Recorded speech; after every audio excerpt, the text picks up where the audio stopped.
ইব্রাহিম আলাইহিস সালাম হিজরত করলেন ইরাক থেকে ফিলিস্তিন, শাম, সিরিয়া।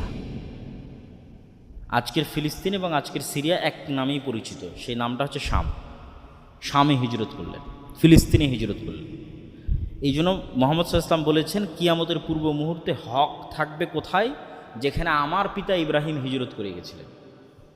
এক জায়গায় মুহাম্মদ সাল্লাল্লাহু আলাইহি ওয়াসাল্লাম হিজরত করে গেছে, সেটা হচ্ছে মদিনায়, ওখানে কিয়ামত পর্যন্ত হক থাকবে।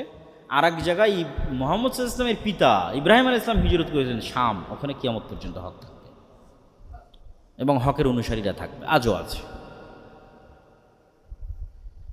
তো ইব্রাহিম আলাইহিস সালাম যখন শামে গেলেন, কখন কোথায় কিভাবে বিবাহ হলো তার বিস্তারিত বর্ণনা কোরআন এবং হাদিসের মধ্যে পাওয়া যায় না। সরাসরি স্ত্রীর সাথে ঘটনা শুরু। তো বিবাহ যখন বাপের সাথে ছিলেন তখনও হয়ে থাকতে পারে।